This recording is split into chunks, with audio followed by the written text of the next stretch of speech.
Rich Seo refuses to help a poor man. What happens next changes everything. The sleek black car glided to a halt outside one of the city's tallest skyscrapers.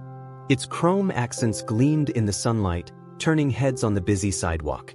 As the driver stepped out to open the door, Marcus Hayward, the CEO of Hayward Industries, emerged.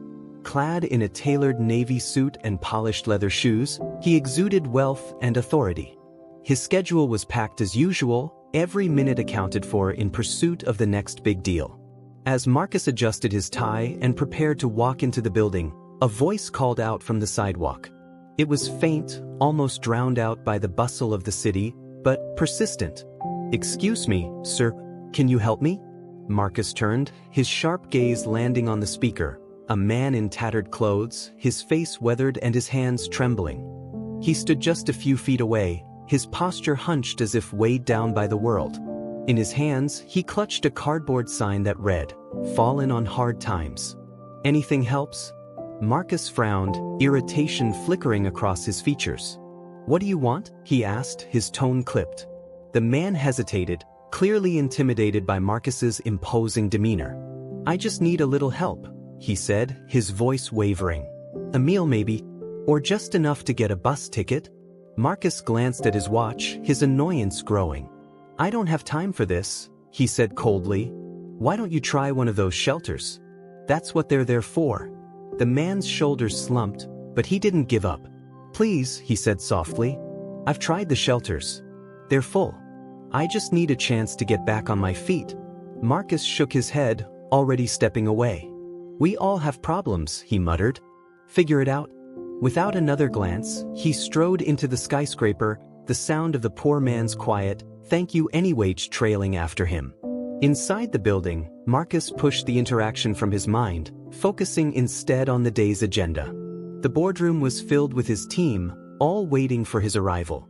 As he entered, conversations hushed, and all eyes turned to him. "Let's get started," Marcus said briskly, taking his seat at the head of the table.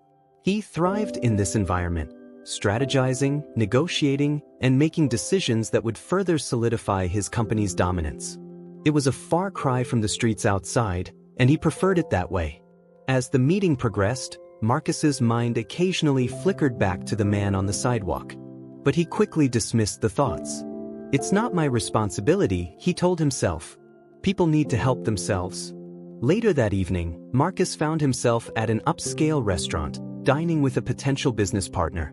The ambience was refined, soft lighting, elegant decor, and the quiet hum of conversation. Marcus was in his element, effortlessly charming his companion and discussing plans for an ambitious new project. But as he glanced out the window, he froze. Across the street, under the harsh glow of a street lamp, he saw the same man from earlier. The poor man was sitting on the curb, his sign propped up beside him.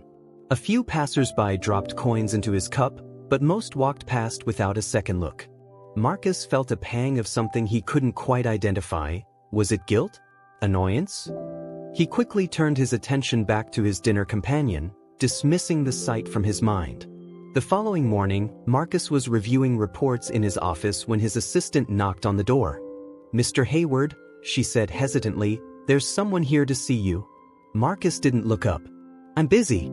Have them schedule a meeting." "He says it's urgent," she added. "And he's not on the schedule?" Marcus's brow furrowed. "Who is it?" Her voice lowered. "It's the man from outside yesterday. The one you spoke to." Marcus's jaw tightened. "What is he doing here?" "I don't know, sir," she replied. "Should I call security?" Marcus hesitated, then shook his head. "Oh, I'll handle it." A few minutes later, the man was ushered into Marcus's office. He stood awkwardly by the door, his hands twisting the brim of a worn cap. "Why are you here?" Marcus asked, his tone sharp. "I'm sorry to bother you," the man said quickly, his voice filled with nervousness. I wanted to thank you." Marcus blinked, caught off guard. "Thank me? For what?" "For not helping," the man said, surprising Marcus even further. "It made me realize I can't keep waiting for someone to save me. I have to save myself." Marcus leaned back in his chair, studying the man carefully. "And how's that going for you?" he asked, his skepticism evident. The man straightened his shoulders, a spark of determination in his eyes. "I've started cleaning up in the mornings, trying to look more presentable. I've been asking around for jobs instead of just sitting on the sidewalk. I came here because I heard your company sometimes hires people for day work." Marcus raised an eyebrow. "You want a job?" "I want a chance," the man corrected. "Just one chance to prove myself." For a moment, Marcus considered dismissing him outright. But something in the man's expression gave him pause. Against his better judgment, he picked up the phone. "Human resources," he said when the call connected. "Send someone up. I have a candidate for temporary work." The man's face lit up with gratitude. "Thank you," he said earnestly. "You won't regret it." Marcus didn't respond. As far as he was concerned, he was just doing the bare minimum. But he couldn't shake the feeling that something significant had just happened. Over the next few weeks, the man, whose name Marcus learned was Elijah, proved to be an exceptionally hard worker. He took on any task assigned to him without complaint, often staying late to ensure everything was done perfectly. Word of his dedication spread through the company, earning him respect from employees at all levels. One day, Marcus walked through the warehouse and found Elijah helping to unload a shipment. Despite the sweat on his brow and the strain in his muscles, Elijah worked with a focus and determination that was impossible to ignore. "You're still here," Marcus said, his tone neutral. Elijah looked up, smiling. "Yes, sir. I told you I'd prove myself." Marcus nodded, a flicker of respect crossing his features. "And you have?" As weeks turned into months, Elijah's role at the company expanded. He was offered a full-time position, and with his first steady paycheck, he moved into a small apartment. It wasn't much, but it was a start, a foundation for a better future. One evening, as Marcus prepared to leave the office, he noticed Elijah waiting by the elevator. "Heading home?" Marcus asked. Elijah nodded. "I just wanted to say thank you again, sir, for giving me a chance." Marcus hesitated, then spoke. "You earned it, Elijah. And maybe I was wrong to judge you the way I did." Elijah smiled, his gratitude evident. "It's never too late to change how we see people." Marcus watched as Elijah stepped into the elevator, his words lingering in the air.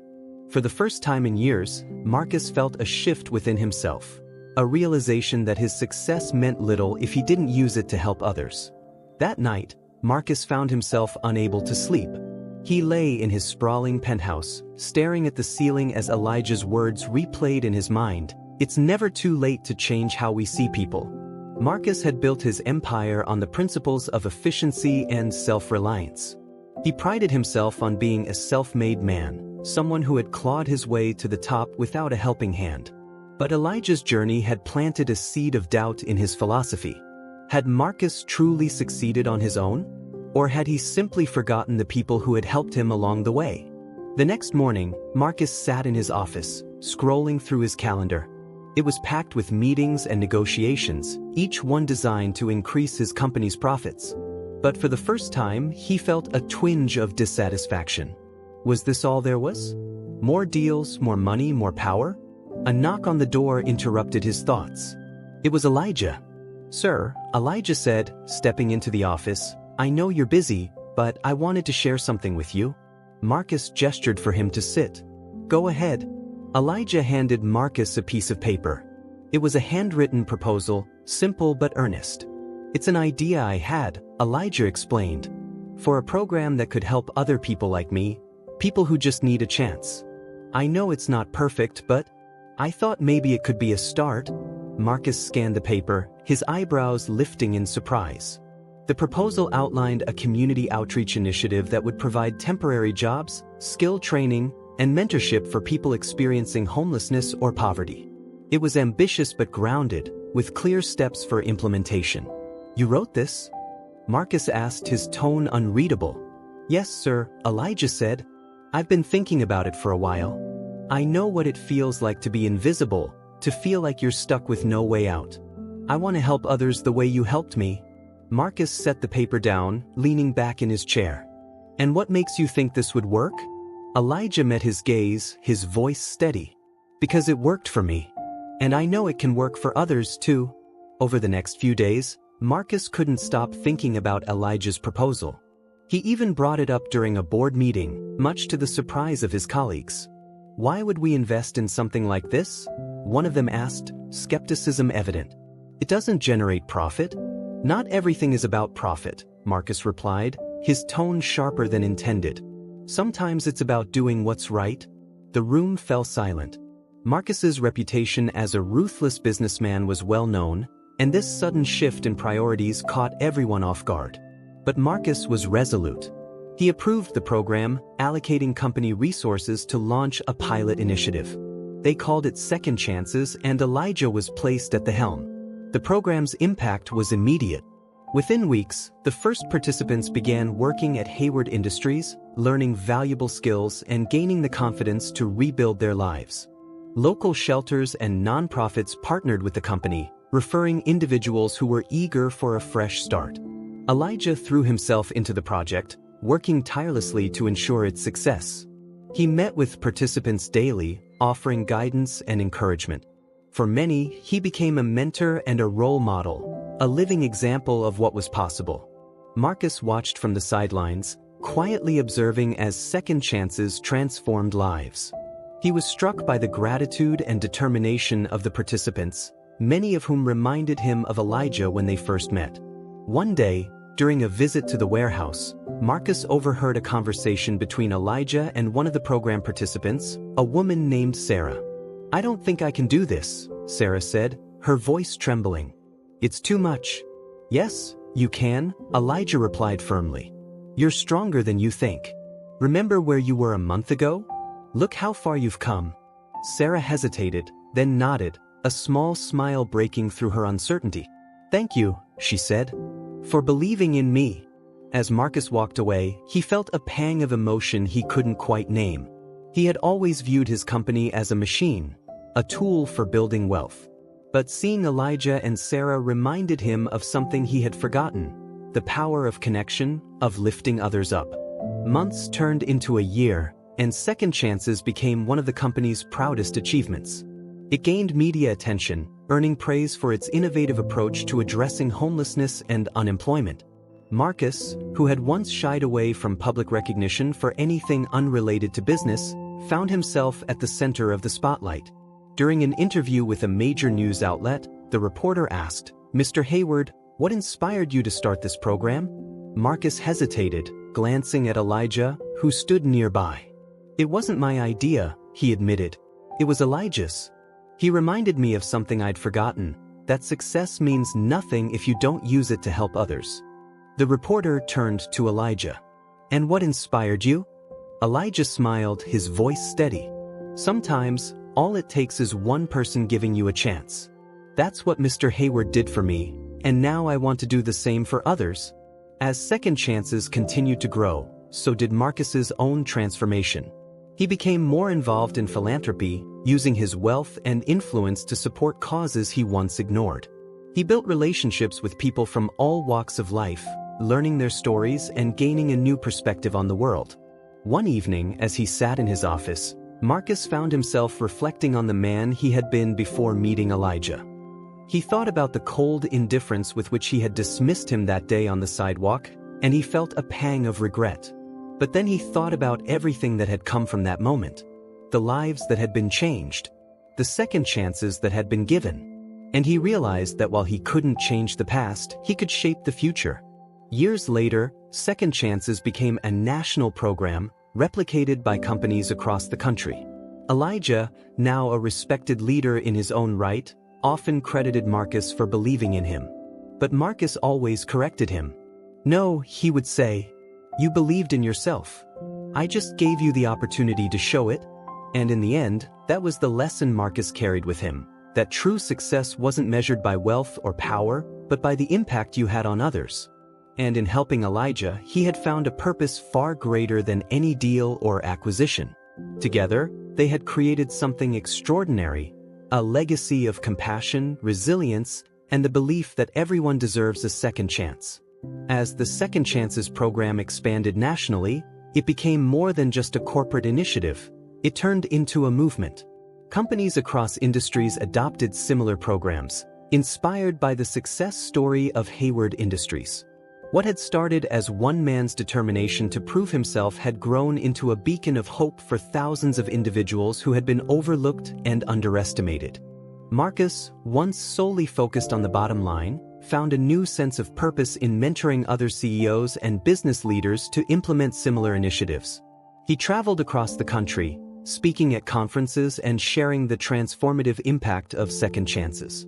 For the first time in his life, his words weren't about profit margins or market dominance. They were about people. One of those conferences was particularly memorable.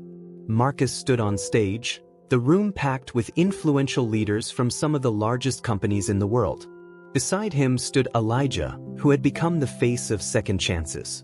When Elijah first walked into my office, Marcus began, I didn't see potential. I didn't see resilience. I didn't see the man standing beside me today. All I saw was an interruption, a distraction from my busy schedule. And I couldn't have been more wrong. He paused, letting the weight of his words sink in. Elijah showed me that everyone has value. Everyone has potential. Sometimes all they need is an opportunity. And that opportunity doesn't just change their lives, it changes ours too. Because when we lift others up, we become better leaders, better people. The audience erupted into applause, many visibly moved. After the event, dozens of CEOs approached Marcus and Elijah, eager to learn how they could replicate the program in their own companies. Back at Hayward Industries, Second Chances continued to flourish under Elijah's leadership. He implemented new programs, including financial literacy workshops, mental health support, and career counseling, ensuring that participants not only found jobs but also built sustainable futures. Success stories poured in from across the country.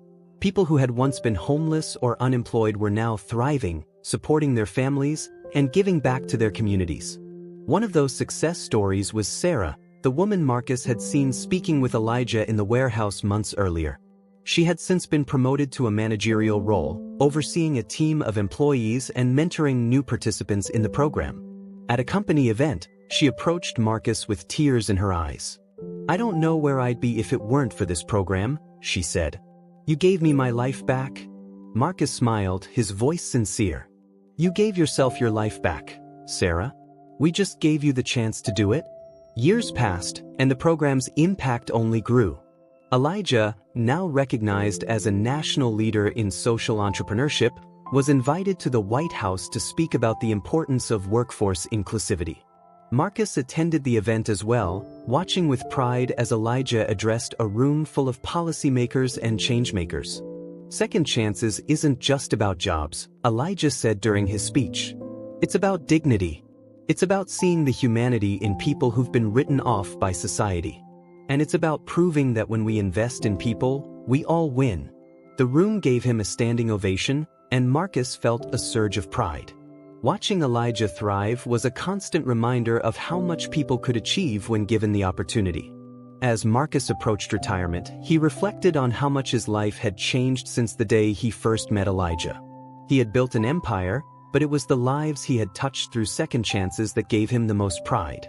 His company was no longer just a business. It was a force for good, a symbol of what could happen when success was used to lift others up.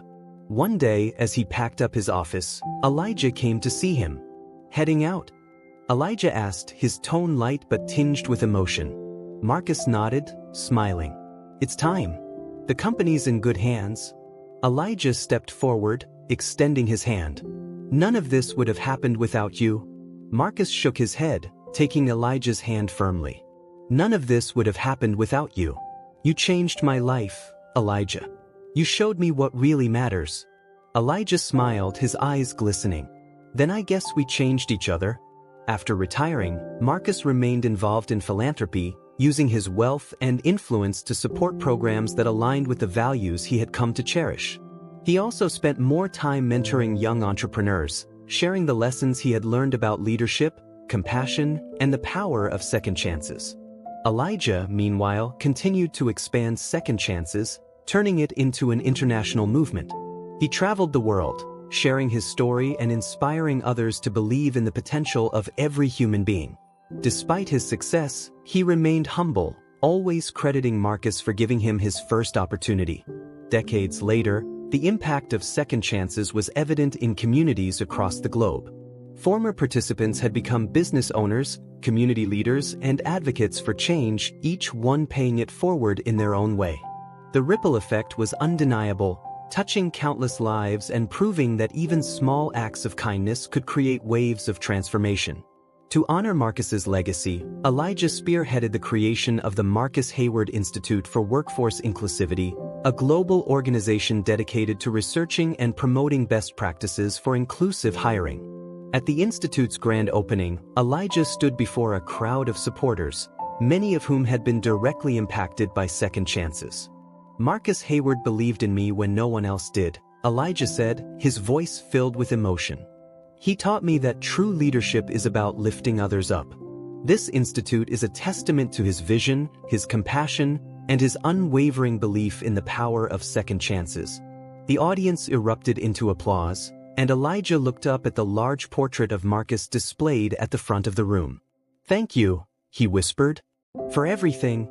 In the end, Marcus's story became a symbol of transformation, not just for Elijah and the countless people who found hope through second chances, but for Marcus himself. He had started his journey as a man focused solely on his own success, but he had discovered that true wealth came from helping others succeed. His legacy lived on in every life touched by the program, every opportunity created, and every second chance given. And though he was gone, his impact would be felt for generations to come. Because in the end, Marcus Hayward hadn't just changed lives, he had changed the world.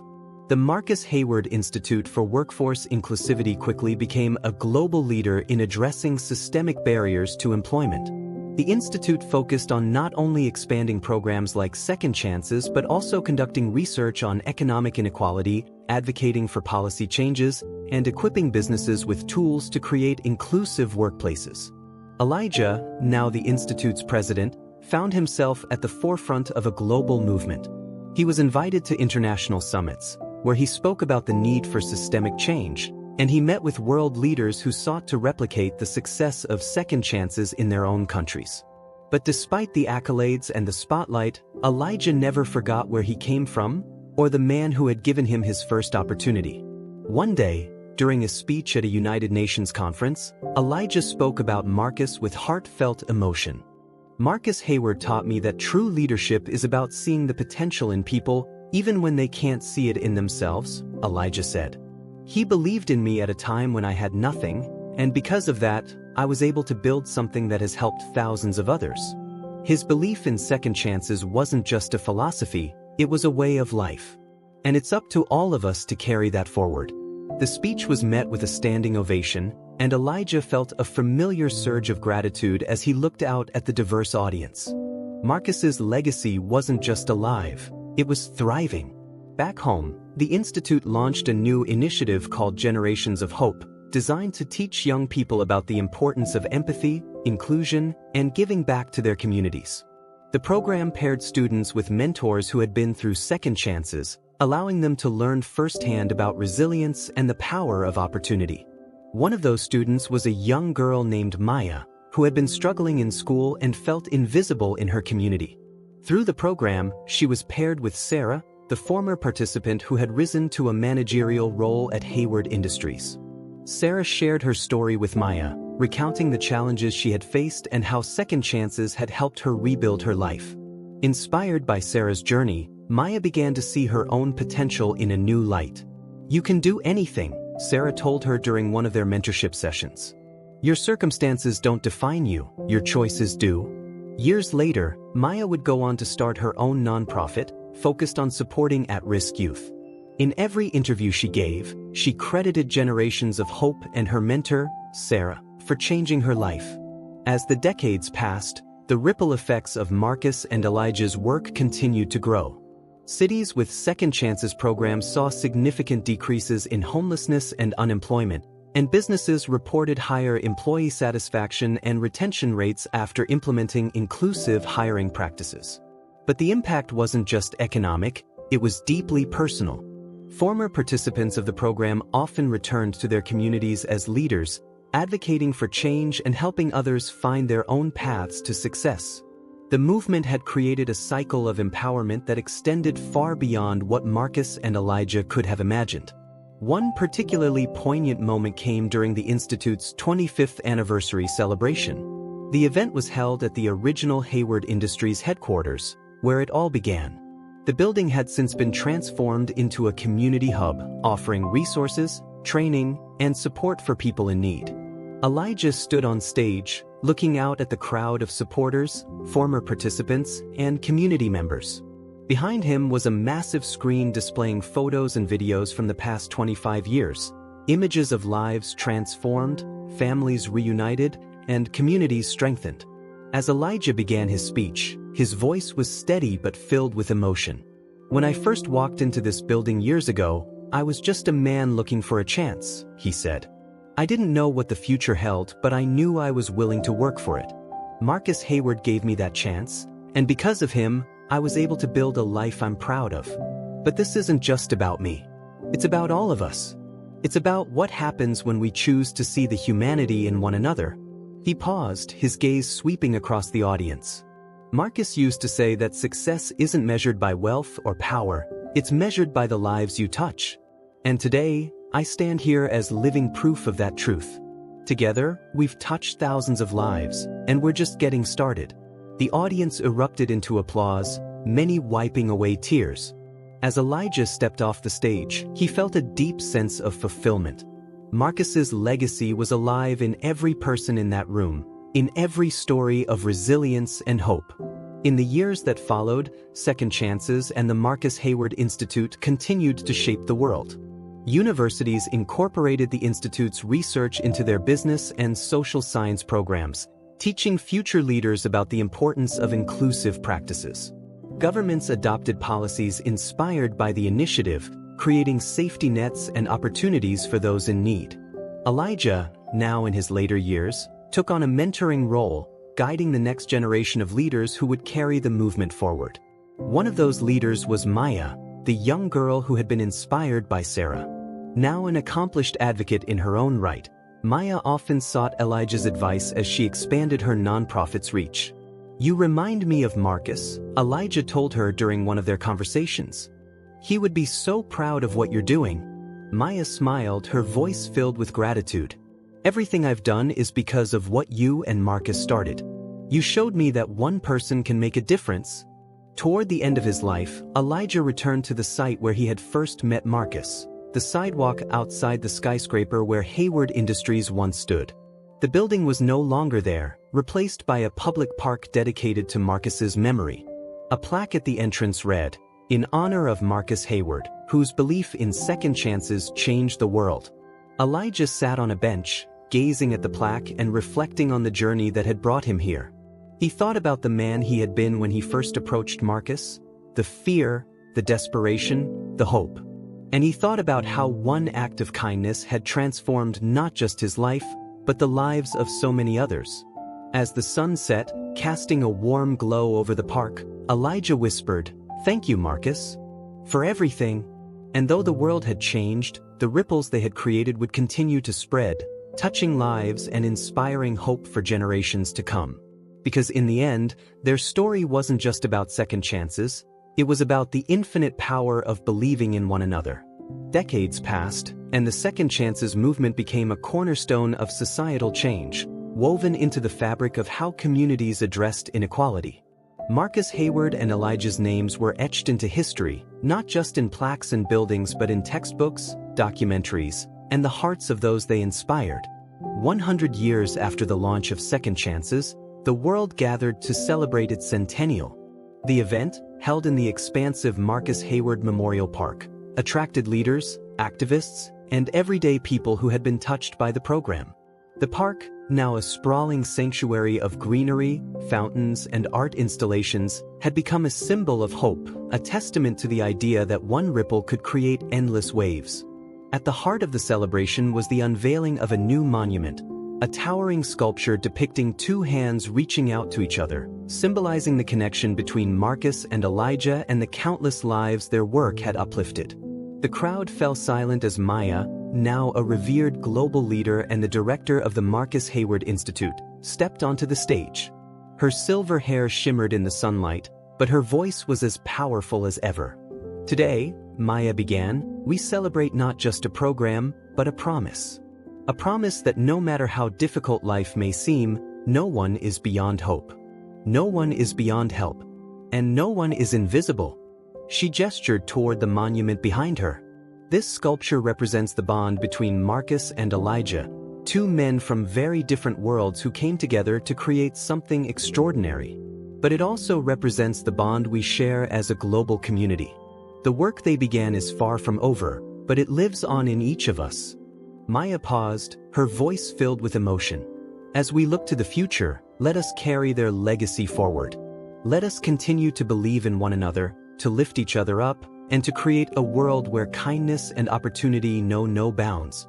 The audience erupted into applause, many moved to tears. As Maya stepped off the stage, she looked up at the sculpture, silently thanking Marcus and Elijah for everything they had given to the world. Over the next century, the impact of second chances only deepened. Entire cities were transformed by its principles, which had become a blueprint for addressing systemic inequality. The program evolved with the times, incorporating advancements in technology, education, and mental health support to better serve those in need. The Marcus Hayward Institute expanded its reach, creating satellite campuses in countries around the globe. It became a hub for innovation, bringing together scholars, activists, and policymakers to tackle the world's most pressing social challenges. Every year, the Institute awarded the Hayward Elijah Medal of Compassion to individuals and organizations that exemplified the spirit of the movement. One such recipient was a young inventor who had developed an app connecting homeless individuals with immediate resources, including housing, healthcare, and job opportunities. In her acceptance speech, she said, "I was inspired by the story of Marcus and Elijah, their belief that no one is beyond redemption and that everyone deserves a chance. This app is my way of continuing their work." Meanwhile, schools around the world integrated second chances into their curriculums, teaching students about the power of empathy and the importance of creating inclusive communities. In classrooms, children read about Marcus and Elijah's story, often writing essays about what it meant to them. One of those essays came from a 10-year-old boy named Liam, who had been struggling with bullying and self-esteem. In his essay, he wrote, "Marcus and Elijah showed me that even when people are mean or don't believe in you, you can still prove them wrong. They taught me that kindness is stronger than hate and that one person can make a big difference. When I grow up, I want to help people like they did." Liam's teacher shared the essay with his parents, who had no idea how much the story had resonated with him. They encouraged Liam to keep reading about the movement, and as he grew older, he became an advocate for kindness in his own community. Centuries later, Marcus and Elijah's story was still being told. It had become a timeless tale, a modern parable about compassion, resilience, and the power of human connection. Their lives were immortalized in art, literature, and film, inspiring countless generations to believe in the possibility of change. In one distant future, a group of students gathered in a virtual classroom to discuss the legacy of second chances. The teacher, an AI historian, projected holographic images of Marcus and Elijah, their faces familiar even to those born hundreds of years after their time. "Why do you think their story matters?" the teacher asked. A young girl raised her hand. "Because it shows us that no one is too small to make a difference," she said. "Even if you're just one person, you can still change the world." Another student chimed in. "And it's not just about them, it's about all the people they inspired. Their story keeps going even now." The teacher nodded, smiling. "Exactly. Marcus and Elijah's legacy isn't just about what they did, it's about what they made possible for others. And that's why we still tell their story today." In the end, the story of Marcus Hayward and Elijah wasn't just about a wealthy CEO and a man seeking a second chance. It was about humanity, about the choices we make to see one another, to believe in one another, and to lift each other up. Their ripples became waves. Their waves became tides. And their tides reshaped the world. Because in the grand tapestry of history, it is often the smallest acts of kindness that create the greatest change. And Marcus and Elijah's story was proof that those ripples never fade, they only grow, touching lives and inspiring hope for eternity. As humanity moved into the next era, Marcus and Elijah's story evolved into more than just a historical account. It became a guiding principle. Their journey was referenced in ethical debates, leadership seminars, and even as a framework for global conflict resolution. The ethos of second chances wasn't confined to employment anymore. It had become a blueprint for how society approached justice, education, and community building. 2 centuries after the inception of second chances, a global coalition of nations came together to create what was called the Universal Code of Compassion. Rooted in the principles championed by Marcus and Elijah, the code laid out guidelines for addressing poverty, inequality, and systemic injustice. A central tenet of the code was the belief that everyone deserved dignity and opportunity, no matter their circumstances. It mandated that all governments provide resources for skill building, mental health support, and reintegration programs for marginalized populations. The framework was explicitly modeled after the Second Chances Initiative, which was cited as the movement that changed the course of history. At the signing ceremony, held at the United Earth Assembly, a unified global body formed to address worldwide challenges. Maya's descendants stood as honored guests. One of them, a young woman named Alina, addressed the assembly with words that echoed the spirit of her great-grandparents. "My family has always believed in the power of humanity to rise above its divisions," Alina said. The Universal Code of Compassion is not just a document, it's a promise. A promise that we will see the potential in every person, just as Marcus saw it in Elijah, and as Elijah saw it in himself. Together, we will continue to build a world where kindness is not an exception but the rule. The room erupted into applause as representatives from every nation signed the document, marking the moment as a turning point in human history. In the centuries that followed, Marcus and Elijah's story inspired countless works of art, literature, and philosophy. Playwrights penned dramas exploring the themes of redemption and resilience. Authors wrote novels that reimagined their story in different cultural and historical contexts. Poets captured the emotional core of their journey, using their relationship as a metaphor for the universal human connection. One of the most famous pieces was a painting titled Ripples Eternal, which depicted Marcus and Elijah standing on the edge of a calm lake, their reflections in the water rippling outward infinitely. The painting became a symbol of how small actions could create boundless waves of change, and it was displayed in museums and cultural centers worldwide. Philosophers also delved deeply into the ethics of second chances, debating its implications for justice and morality. One scholar wrote a seminal text titled The Hayward Paradox, which examined how Marcus, a man who initially rejected compassion, became a catalyst for systemic change. The text posed an important question: are we more defined by our failures or by our capacity to change? The philosophical discourse surrounding their story underscored its timeless relevance, challenging each new generation to reflect on their own values and actions. As humanity ventured beyond Earth, colonizing new planets and exploring the stars, the principles of second chances traveled with them. Space colonies adopted the program as part of their foundational governance, ensuring that no one was left behind in the harsh and isolating environment of frontier life. On Mars, a city named Hayward Elijah Colony became a thriving hub of innovation and inclusivity. Its motto, "Hope in Every Horizon," was a direct homage to the ideals that Marcus and Elijah had championed. The colony was known for its groundbreaking social systems, which prioritized mental health, education, and equitable resource distribution. One Martian resident, a scientist named Dr. Lena Jarrell, credited the Second Chances ethos with saving her life.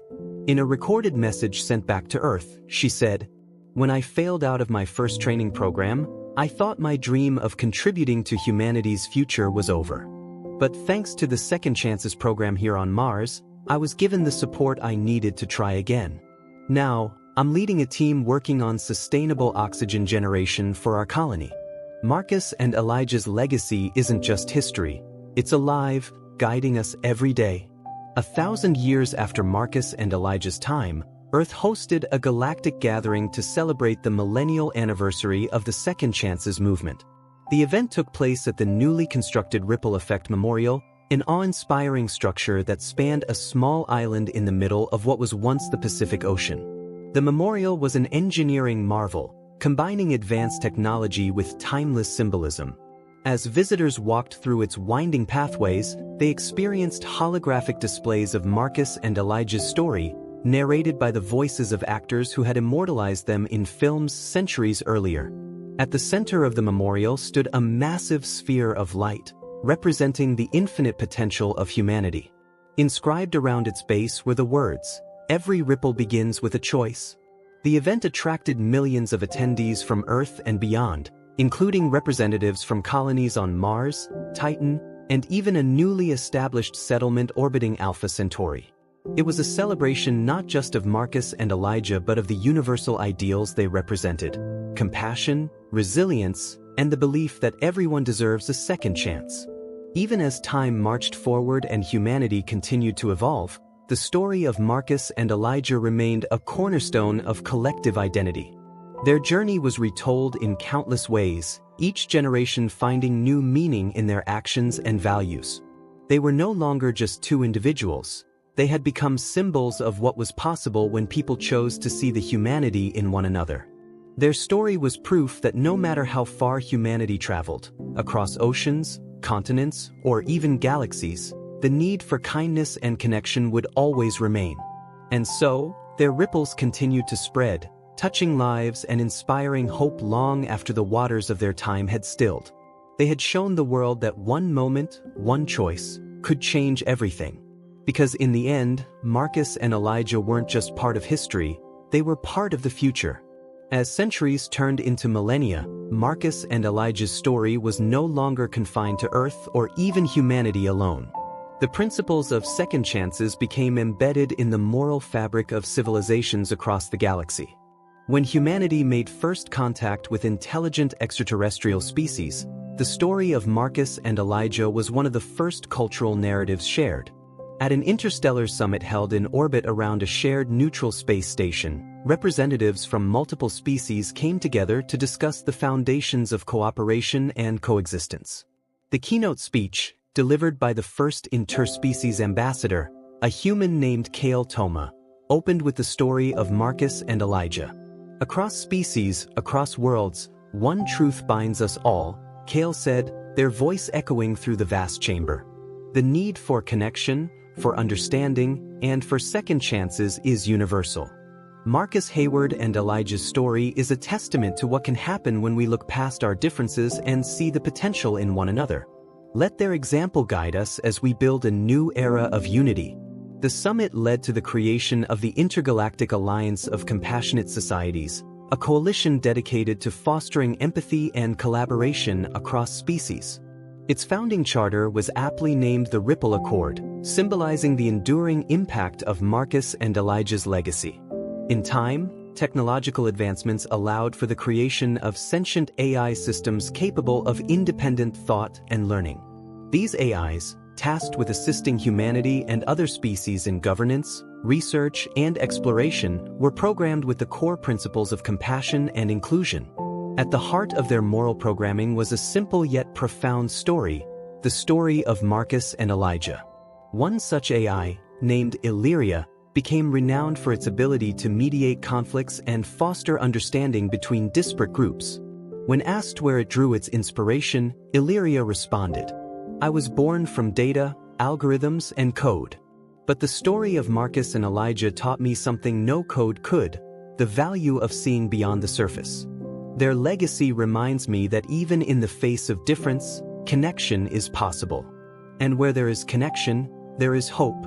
Illyria's words resonated deeply, further cementing Marcus and Elijah's story as a guiding light for future generations, both organic and artificial.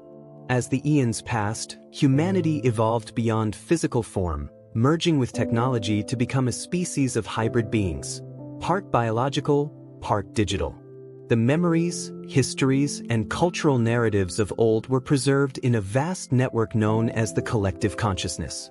This digital repository allowed every individual, no matter where they resided in the universe, to access the collective knowledge and wisdom of their ancestors.